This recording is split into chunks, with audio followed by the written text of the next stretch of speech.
Hello, everyone, and welcome to your eighth lesson of your VegRx online. Today, it's your halfway point, so after you finish this, congratulations, you've finished half of your VegRx course in terms of classwork.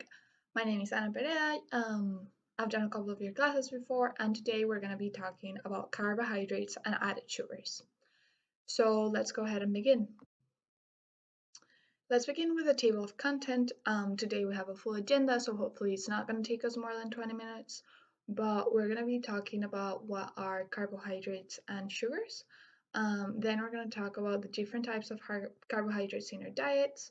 We'll cover then a little bit about sugar metabolism, define glycemic index, then we'll look at the effect of sugar in our body, what's our usual sugar consumption, and what are the current recommendations. We will also talk about how we can limit added sugars in our diet. Finally, we're going to talk about something that we may consume on a regular basis, which are artificial sweeteners, and we're going to do a small activity about rethink your drink. So let's go ahead and begin. So let's begin. We will begin by defining what are carbohydrates and sugars. Carbohydrates is the most common energy source and they're like gasoline for a car. It is mainly found in grains, and if we connect it back to the healthy plate, the biggest concentration will be found in the whole grain sections. They come in different forms, for example, in long chains, as we see on the top, in branch chains, as we see in the middle, and also simple chains. This makes a big difference on how our body is going to get energy. For example, long and complex carbohydrates take more time to digest, and thus they give us a sustained energy source. Sugar is the most simple form a carbohydrate can take, as we see in the bottom. It's almost between 2 or 3 molecules. Thus, the body can easily metabolize it, and it creates a spike in our blood sugar level. It can cause moodiness, chronic fatigue, hyperactivity, depression, anxiety, weight gain, and it has been linked to worsened cholesterol and increased childhood obesity. So now let's talk about what are the sources of sugars in our diet. We can begin by talking about naturally occurring sugar. As you may imagine, sugar occurs naturally in our foods. This is what we call, as the name says, naturally occurring sugar, and they can be found in whole grains and legumes. These type usually contain long chains of sugars or complex carbohydrates. They're usually surrounded by fiber, vitamins, and minerals. These sugars are broken down and then absorbed slowly to give us a long-lasting energy, as well as a high amount of nutrients. Then we can also find sugars in fruits. Fruits contain shorter chains of sugar and individual sugar molecules called fructose. Similar to whole grains, they're surrounded by fiber, vitamins, phytochemicals, and antioxidants, and also minerals. The fiber will help us slow down the absorption of sugars. Finally, we also have vegetables, which may also be a source of complex carbohydrates, the one that were branched, if you remember from our previous slide, but some have more than others. Leafy green vegetables are mostly fiber. Starchy vegetables like potatoes have a lot of long chains, carbohydrates, sugars, and fiber. All of them have lots of vitamins and minerals. Here we can see that sugars molecules that are forming those carbohydrates are surrounded by vitamins, minerals, and fibers, which will have a big effect in its metabolism and effect on how it behaves in our body. Before we continue, we have been mentioning a lot of fiber. Let's define and characterize the two types of fiber. So fiber is a type of carbohydrate that the body cannot digest or absorb. Unlike most carbohydrates, fiber is not broken down into sugars through digestion. Instead, it travels through the body undigested, helping to keep us full and regulating our blood sugar level. The two types of the two types of fiber are soluble and insoluble. Soluble fibers form a gel when mixed with liquid, which helps to control blood sugar and reduces cholesterol. It prevents the emptying of the stomach, slows down digestion, and keeps us full for a longer time. Sources of soluble fibers are oatmeal, nuts, beans, apples, blueberries, lentils, pears, strawberries, citrus, cucumber, celery, and carrots. Um, on the other hand, we have insoluble fiber, which is a type of fiber that does not dissolve in water. It adds bulk to our stools, promotes regular bowel movements, and prevents constipation. Sources of insoluble fibers are seeds and the skins of the fruit, whole wheat bread and brown rice, grapes, dark leafy greens, zucchini, and broccoli. On your workbook, you can find the guide that says why you should include more fiber in your diet. And this article will include more information about fiber, how much fiber you should eat, and some tips and tricks to increase your fiber consumption. Now, let's talk about added sugars. Added sugars is usually what we find in table or refined sugar. It has very short chains and is usually added to our food. It does not happen naturally and is added to make the foods more appealing as part of what we call the bliss point. It is often in form of white sugars or sucrose and high fructose corn syrup. Added sugar does not have fiber, vitamins, minerals, or phytochemicals. These type of sugars are absorbed quickly by our body and create a spike in our blood sugar level, which will increase our insulin response and ultimately result in a rapid increase of our blood sugar level, which make us feel tired, sometimes grumpy, and craving sugar sooner and craving more sugar soon after eating. They provide empty calories with no nutrition, unlike our fruit, vegetables, and whole grains. So, if we want to connect this to our lesson 5, where we talk about processed foods, sugar is added in many forms and with many names. It can be added as simple sugar, syrup, and honey. You can look at the handout water added sugars and you'll see common names for sugars. Some of the biggest culprits are breakfast cereals, sweetened beverage, and snack foods. It is easy to eat high amount of these. When our cells take up all the sugar they need, at that moment the extra gets saved up as fat, which is the most common energy storage for our body. Having an excess of sugar can cause detrimental effect to our body like diabetes and obesity. Before we continue, I want to talk a little bit about sugar metabolism because these are common terms that can be used or you may have heard at your doctor. So when we eat carbohydrates, let's say that we're on the eating phase, they get broken down in our stomach and small intestine into molecules, into small glucose molecules. These are absorbed into our bloodstream.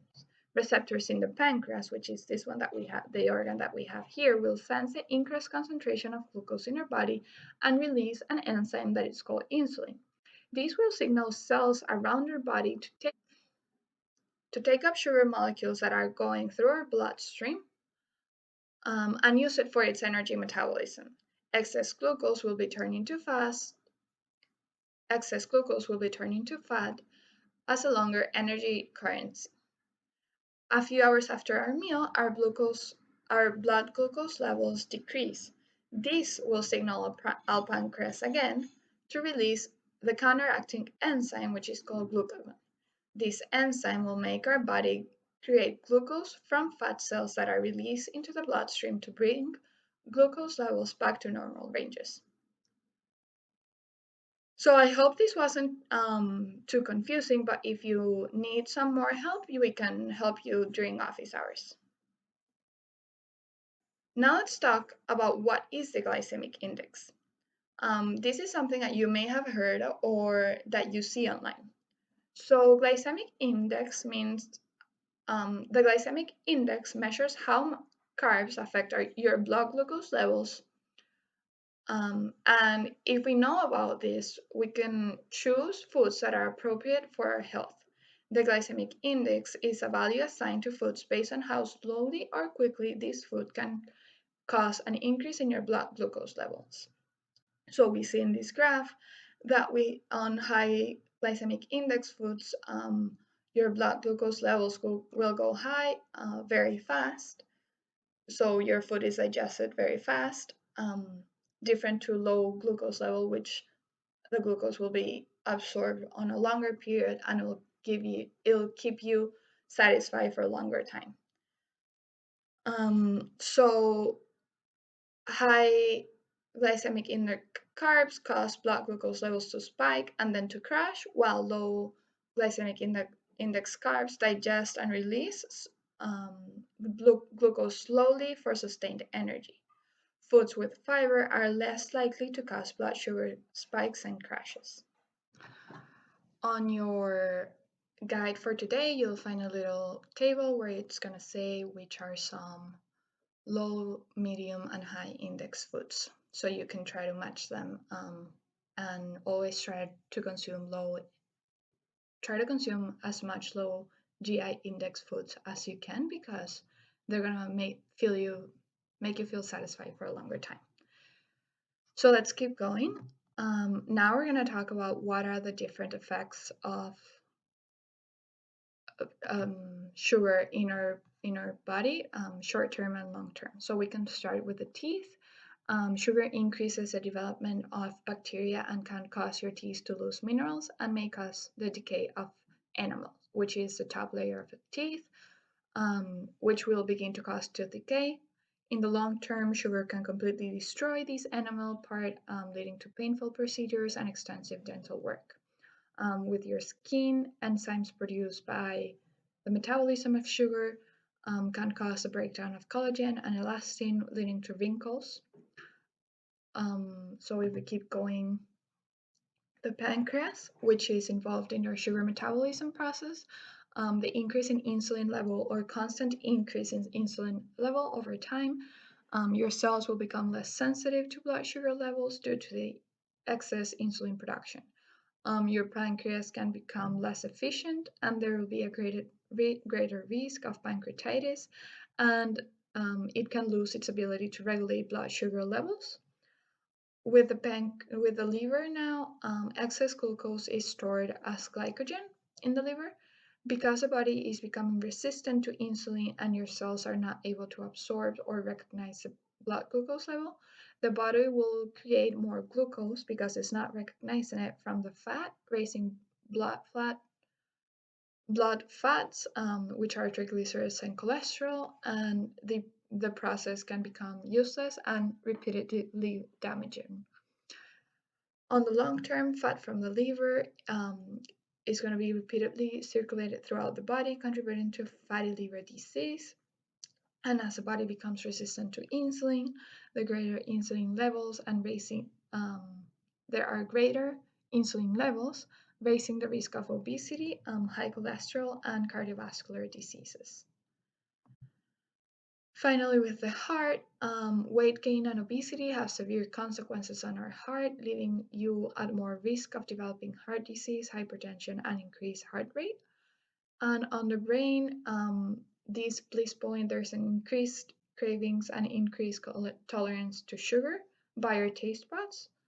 And regular consumption of sugar can cause mood swings and an increased fatigue and irritability. You may have seen this in children when they have a lot of sugar. They tend to be very, very excited for a couple of minutes or a couple of hours, and then they'll get very tired. It has also been linked to inflammation in the brain, increasing the risk of anxiety and depression. So now let's talk about what's our sugar consumption. The average American usually consumes around 17 teaspoons, which is 71 grams of refined sugar every day, while the American Heart Association recommends 6 teaspoons of sugar per woman, which are around 25 grams, 19 teaspoons for men, which are around 38 grams, and 3 to 6 teaspoons for our children. The main sources of sugar are usually sodas and sports drinks, followed by grain desserts, fruit drinks, and candy. So as you may imagine, the most simple way we can reduce our sugar consumption is to reduce our consumption of sodas and sugary drinks. And today um, we will give you on your workbook, you can find some alternative, which are spa waters, which is when we infuse our waters with herbs like mint or basil and fruit, or vegetables like cucumber, and they will absorb the minerals and give some like sweet taste to our water, which can replace these sugary drinks. So now let's talk about what are artificial sweeteners, because this can definitely be a way to reduce our consumption. It's interesting, if you follow studies done on them, you see that there's a trend that at first were considered wonderful, and as time goes by, they find more and more side effects, and eventually realize that they can be harmful, like saccharin. And some of these studies are considered controversial, but it's difficult to trust that, and I'd rather eat something natural than artificial. In studies done on sugar substitutes of any kind, they have found that in rats, they did not trigger the brain to know when they were full and to stop eating because they have no calories. So rats given the substitute could gain more weight compared to those given real sugar, because when you consume real sugar, your body will signal them when to stop eating. Another main issue is that artificial sweeteners are between 100 and thousands of times sweeter than regular sugar, so our taste buds get used to the amount of sugar we regularly consume, like the taste of the sweet. So if you get used to this intense sweetness of artificial sweeteners, then things with natural sugar like fruit won't taste sweet enough. And sugar can be very addictive, so if you have a lot of hyper sweet artificial sweetener, you'll crave more and more sweet things, causing a vicious cycle. So what we have here is that instead of replacing sugar with artificial sweeteners, we should focus on reducing the amount of sweet food that you'll have overall and allow your taste buds to adjust, and your cravings of sugars should decrease. So now let's talk about what can I do now.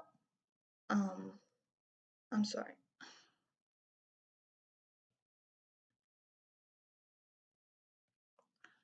So now let's talk about what can I do now and what are some ways that we can limit our added sugars. You can also find, if you've looked through your workbook, there are many strategies there that you can find written down, but I'm also going to list some of them here. So we can start by finding sugar in the nutrition label. The old nutrition label only stated how many grams of sugar, which in most cases represents added sugar. However, the new label will include a new road for added sugar just for that. So we also want to remove any sort of very sweet things from your home and living environment. Make the best choice, and this will be the easiest choice. Anytime you have a sugar craving, try to go for your favorite food. Your two best options for liquids are water or low-fat milk. You can change up your water by adding fresh fruits and herbs for natural flavors, or carbonated water. And you should not be adding sugar to your smoothies. All the fruits that you're adding should be sweet enough. You also want to look for sugars that are lowering, for cereals that are lower in sugar. Check the amount of sugar in your yogurt. Products like Yakult, Danimals, liquid yogurts, and yogurt with toppings tend to have a lot of added sugars. You also want to add fruits as toppings, as natural toppings, and plain yogurt or almond butter and peanut butter instead. So remember, it takes time to change our taste buds. It may take a couple of weeks, but you will get used to the taste of food lower in sugar. We're also so accustomed to a high sugar diet that it's all that our tongue is expecting. So we want to replace foods with added sugars and instead have foods with naturally occurring sugars. What can I do now? Drink water instead of sugar drinks like soda, coffee drinks like a caramel macchiato or frappuccino, sports drinks, energy drinks, and juice. Choose healthy drinks such as 1% fat-free milk, 100% fruit juice, or unsweetened tea instead of sugary drinks. Read the nutrition fact label to choose foods and beverage with less total sugars. Read the ingredient list, know to choose foods and beverage with little or no added sugars. Identify the internal and external influence that impact your food and drink choices, then decide what you can do to make healthier choices. Practice decision making and reflect on your choices. And you can visit many websites or Google that will give you more strategies. So before we go, I want to do a little experience and want to ask you and think like, what was the last drink that you consumed yesterday? Um, or maybe think about what you consume today during lunch. So here we're gonna have a scale from we have water, milk, iced tea, simply lemonade, Coke, and Red Bull as an energy drink. So we start with water, which has 0 grams of sugar. That's why it's always our first choice. Then we have milk, which is going to have 13 grams of sugar, which may sound like a lot. However, remember that milk will come with protein, calcium, many vitamins, and minerals, so we should not cut these out of our diet. Then we have sweetened iced tea, which will have 22 grams. Our Simply Lemonade has around 28 grams of sugar per glass. And then we go to our Coke, which has 39 grams of Coke per can. And finally, Red Bull, which has 37 grams. So everything above our iced tea, just this drink, will surpass our recommendation or the American Heart Association recommendation of added sugars per day. So that's why we always want to have water or milk, which are our first choices. And then we can be creative about the water that we consume, or maybe if you want to have a smoothie, be sure that you're not adding sugar and look at the glycemic index of the sugars of the fruits that you're adding. So that's everything that we have for today. I hope this wasn't too much information. If you have any questions, please comment. And thank you very much.